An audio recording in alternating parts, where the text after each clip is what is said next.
اليوم راح ناخذ علم النفس. علم النفس شنو اللي موجود بعلم النفس؟ اولا تعريف علم النفس. تعريف علم النفس.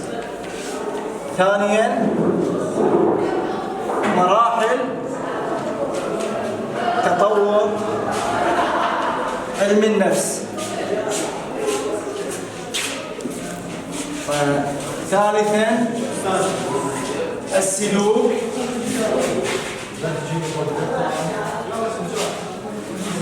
بين قوسين وما هي جوانب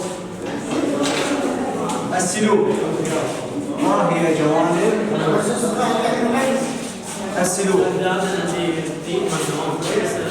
ثالثا العالم داروين والعالم فونت والعالم فرويد. هذا عنوان محاضرة. ناخذ اليوم تعريف علم النفس، السلوك، جوانبه، مراحل تطور علم النفس. من يعرف لنا تعريف علم النفس؟ شنو تعريف علم النفس؟ عندنا 3 تعاريف لعلم النفس احنا اخذناها. اسهل تعريف ممكن انت تشوفه وتشارك فيها شنو عبد الرحمن؟ هو العلم الذي يدرس سلوك الحياة العقلية والنفسية للإنسان. السلوك تعريفه؟ والسلوك ويعرف السلوك بأنه كل العمليات والأنشطة الصادرة عن الكائنات العضوية والسلوك جانبان، جانب خارجي وجانب داخلي. ماذا يعني الجانب الخارجي للسلوك؟ هو كالمشي والضحك وإلى آخره. والجانب الداخلي؟ هو كالتفكر والحزن والتفكير والحزن والفرح. ما الفرق بين علم النفس للتاريخ الطويل وعلم النفس للتاريخ القصير؟ علم النفس التاريخ الطويل هو العلم النفس الدارج بين العلم الساذج بين الناس ولا يفهمه ويحاول ان يفهمه مع الناس الذي يعيش معهم. علم النفس التاريخي القصير وهو العلم الذي يحاول فهم علم النفس بالعلاقه سريع جيد. عبد الله خميس، ما هي مراحل تطور علم النفس؟ اولا انتقلت التعاليم الاساسيه الى ارسطو الى فلاسفه العرب والمدرسين والمفكرين العصور الوسطى. ثانيا انقسموا الى قسمين، اختص قسم منهم بدراسه الظواهر الروحانيه وهم رجال الدين، واختص القسم الثاني بدراسه الظواهر العقليه وهم المفكرين والفلاسفه العرب. العلاقه بين العقل والجسم من اكبر المشكلات.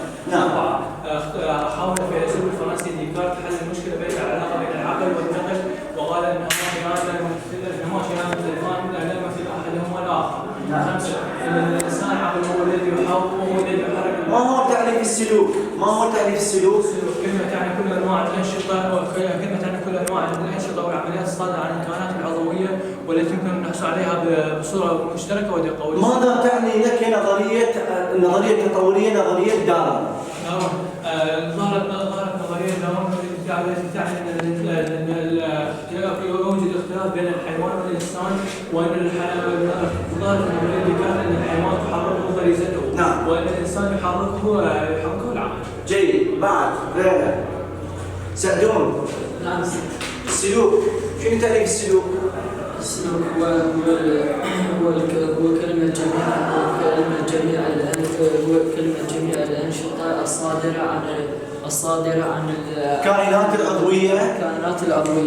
نعم. التي يمكن ملاحظتها وتسجيلها بدقة عالية. ما الفرق بين علم النفس للتاريخ الطويل وعلم النفس للتاريخ القصير؟ علم النفس بالتاريخ الطويل وهو العلم الساذج الذي يعيشه الإنسان مع أقرب ما يعيش معه. نعم. العلم بالتاريخ القصير وهو الذي لا يقبل بالدراسات الساذجة القصيرة بل بالتجارب العلمية. جيد. زين، ما هي جوانب السلوك؟ السلوك جانبان، جانب خارجي كالضحك والمشي والحركة. اي حركه انت اليوم تجريها، اليوم اي حركه، مسكت القلم، مسكت الرحله، مسكت الكتاب، هذا شنو هو؟ خارجي، لان انت هذا راح تؤدي حركه. اما الجانب الداخلي شنو ايش راح يكون؟ هو التفكير التفكير والتخيل والادراك والمشاعر، الاحاسيس، هذه كلها جوانب داخليه. بينما الجوانب الخارجيه اليوم من تمسك الكتاب، من تمسك القلم، من تمسك الرحله، واي شيء انت تمسكه، حركتك، ضحكتك، مشيتك، هذه كلها جوانب شنو هي خارجيه. بينما الداخليه هي كالعواطف. اليوم انت تقدر تمسك عواطف، بس تقدر انت اليوم تبقى جامد بمكانك، ما تبدا اي حركه. فالجانب الخارجي هي حركه الجسم الخارجيه، كأن تكون ضحك ومشي وغيرها من الامور. والجوانب الداخليه كمشاعر واحاسيس وعواطف وتخيل وادراك، هذه كلها الجوانب الداخليه. بعد خالد هيثم، يلا خالد، شنو تعريف علم النفس؟ علم النفس هو العلم الذي يدرس الإنسان كالعلوم التجريبية والعلوم العلوم في الفلسفة، وهو يدرس الإنسان من زاوية خاصة. نعم. السلوك شنو تعريفه؟ السلوك هو كل أنواع الأنشطة والعمليات التي يقوم بها الإنسان والصادرة عن الكائنات العضوية، ويمكن ملاحظتها بطريقة موضوعية. ما هي جوانب السلوك؟ جوانب السلوك جوانب داخلية وجوانب خارجية. الجوانب الداخلية مثل الحزن والفرح والتفكير والتذكر والتخيل. الجانب الخارجي مثل التفكير والضحك والحركة. زين.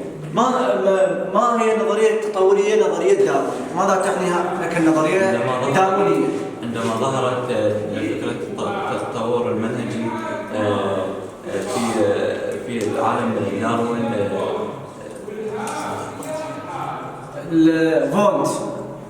فونت في مطلع القرن التاسع عشر كان علماء الفلاسفة والفيزيقيا يطلعون في نمط آخر فضلا عن النمط الجدلي الذي كان يحاول فهم الفلسفة، ويطرحون أسئلة على الطبيعة ويحاولون الملاحظة والتجربة لوجود أجوبة لهذه الأسئلة. سريع جيد. خطاب مراحل تطور علم النفس. مراحل تطور علم النفس، اولا لقد كان علم النفس فرعا من الفلسفه بزمان طويل قبل الميلاد بزمان طويل. ثانيا لقد انقسموا علماء النفس الى قسمين، القسم الاول يختص بدراسه الظواهر الروحانيه وهم رجال الدين، والقسم الثاني يختص بدراسه العلاقه العقليه وهم الفلاسفه علماء النفس. ثانيا لقد كان علم النفس، لقد ظل علم النفس فرعا من الفلسفه قبل الميلاد قبل الميلاد اكثر من 200 عام بعد ديكارت.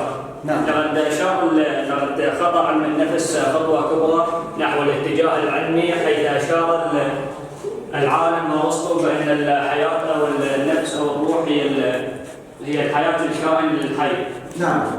فرويد هو الطبيب الفرنسي الذي اثبت بقوه بان الطبيب النمساوي الذي اثبت بجداره بان هناك حياه واقعيه، حياه شعوريه الى جانب الحياه النفسيه الشعوريه، وتفكير لا شعوري وادراك لا شعوري، وكل هذه الامور يمكن ان لا يحس بها الانسان. خليني اوضح لك هنا.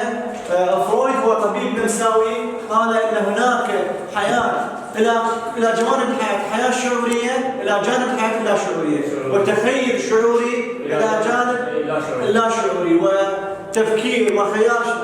لان حياتنا اليوم كل شيء بها شعور. ندرس الجانب الثاني هو الجانب اللا شعوري للحياه. فاليوم انت من كالاحلام هذه اللي تمر علينا اليوم، هذا كله كشنيه اشياء لا شعوريه. فانت اليوم من عادي تتذكر اشياء تقول هذه حدثت لي هاي الاشياء، بس هي بالواقع شنو هو؟ لا شعوريه، يعني ما مر عليك بس انت راح تتخيلها. فما قال هذا الطبيب النمساوي ان الى كل جوانب الحياه الشعوريه حياه لا شعوريه، والتخيل اكو عندنا تخيل لا شعوري، والادراك الشعوري اكو عندنا ادراك لا شعوري. هذا اللي يقصد ان الحياه اكو شيء تشعر به واكو شيء يحدث لك وانت ما راح تشعر به هذه الحياه. واضح؟ واضح. شنو تعريف السلوك؟ السلوك هو كلمة عن كل أنواع الأنشطة والعمليات الصادرة عن الكائنات العضوية ويمكن ملاحظتها بطريقة موضوعية مع إمكان دراستها وقياستها بدقة. جيد. بعد غيره يشارك. عادل نبيل. يلا عادل. شنو تعريف علم النفس؟ هو العلم الذي يدرس الحياة العقلية والنفسية للإنسان. السلوك شنو هو السلوك؟ وهي كلمة تعني جميع أنواع الأنشطة والعمليات الصادرة من الكائنات العضوية والتي يمكن ملاحظتها عن طريق موضوعية وتسجيلها بدقة عالية. ما هي جوانب السلوك؟ الجانب الداخلي والجانب الخارجي والجانب الداخلي. ماذا يقصد بالجانب الداخلي؟ الجانب الداخلي فهو يتكون من الحزن والفرح حزن وفرح ومشاعر تخيل عواطف داخل جسم الإنسان. نعم. أما الخارجي؟ الجانب الخارجي الذي يتكون من الحديث والضحك والحركة والمشي. والمشي. زين. ما الفرق بين علم النفس للتاريخ الطويل وعلم النفس للتاريخ القصير؟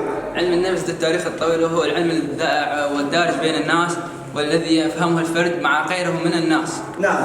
وعلم النفس للتاريخ القصير وهو العلم الذي يفهم الحياة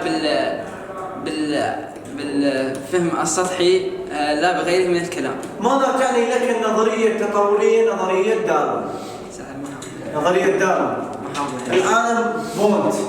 ففي عام 1879 أسس بونت أول معمل لعلم النفس في جامعة ليبزيج في ألمانيا. وكان هذا المعمل شنو؟ مزود بأجهزة وأدوات لتجارب الحواس المختلفة كاللمس والسمع والبصر وغيرها من الحواس. نعم. وفرويد والطبيب النمساوي أكد بأن وجود حياة نفسية شعورية وحياة نفسية لا شعورية وبأن هناك تفكير لا شعوري وإبداع لا شعوري. كل هذا لا يحس به الإنسان وكل هذا يجعل سلوكه يتغير فترة بعد فترة. جيد. بهاء. تعريف السلوك؟ السلوك هو كلمة تعني من أنواع الأنشطة المكونة من الكائنات العضوية التي إذا يمكن الموضوعية إذا إمكان تسجيلها وقياسها بدقة. جانب خارجي وجانب داخلي. الجانب الخارجي يتكون من الضحك والمشي وغيرها. والجانب الداخلي باطن يتكون كالتفكير والحزن والفرح والتفكير.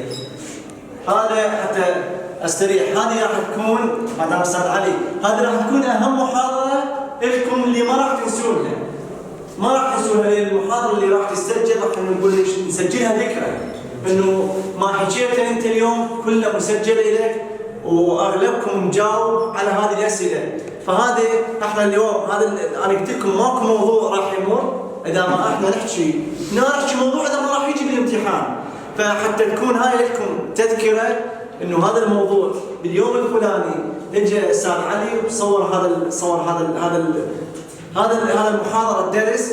فاريدكم هذا الدرس يطبع في بالكم انت نفس اللي شلون جبتي وشلون قول لي هذا الدرس اللي باليوم الفلاني اللي سجلناه تسجيل واضح. فهنا استاذ علي خلينا ناخذ